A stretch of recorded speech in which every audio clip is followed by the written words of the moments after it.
Hi, NOATAXIA Nation. It's Thoughtful Tuesday, Wednesday, and Thursday this week.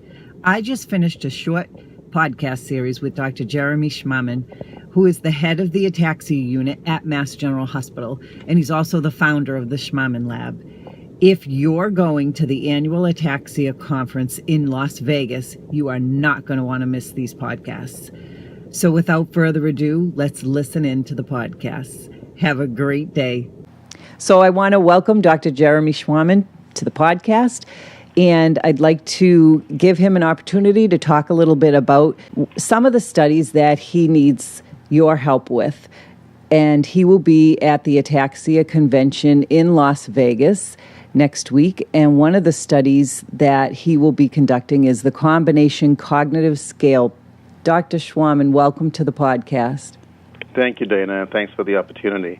Well, let me tell you about this one. This is an attempt to provide physicians and caregivers with a scale that you can use in the office to try and address the question that people report to their physicians that they're having problems with memory or some personality changes or planning and organizing themselves and developing strategies for how to live your life. These are all the things that we describe in the Cerebellar Cognitive Affective Syndrome. And we actually published a scale called the Cerebellar Cognitive Affective Syndrome scale.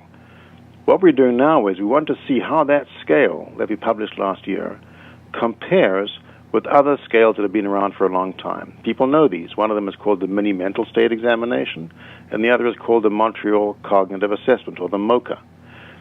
What we've done is we've taken the three scales, the CCAS or Schmahmann Scale, the Mini Mental State, and the MoCA, and we've smushed them all together without repetition of different questions to get a sense of which of these is best able to pick up the problems that people are reporting and telling us about in a way that we can diagnose and characterize. So what we would like to do is have people come and join Amy McGuire, who's a speech pathologist at Massachusetts General Hospital, who is an expert in rehabilitation and now has a particular interest in cerebellar cognition.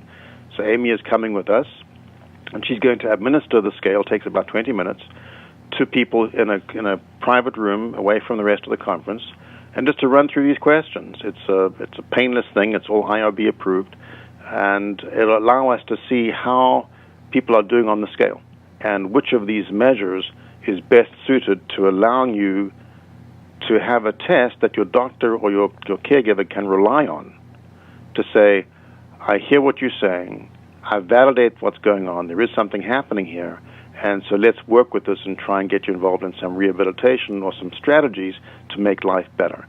So whereas it's just a scale, or that's how it seems, it's actually designed to make life for ataxia people better by recognizing that problems are there sometimes.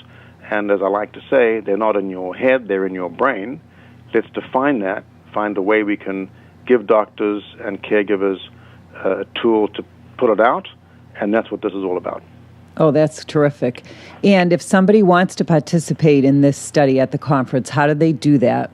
Well, it's a relatively short study, so there's two ways to go. One, I think the best way is to set up appointments in advance, and you can let us know on the email at cerebellum@mgh.harvard.edu. So that'll be on the screen.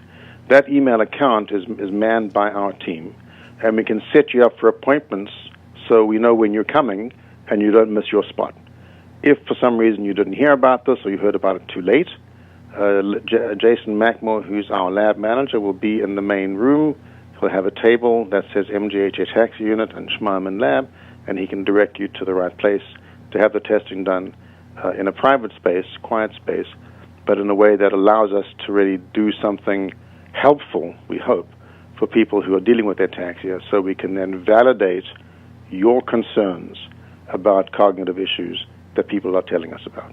Yeah, and I know that even through the podcast, we have a lot of people that have said that they have some cognitive issues and they weren't aware that it could be related to their ataxia. So I think that it's a really terrific thing to validate some of those things through this scale.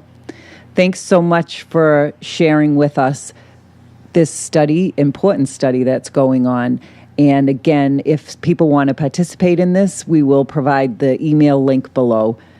Thanks so much for joining me today. Thank you, Dana. We'll see you soon. Thank you.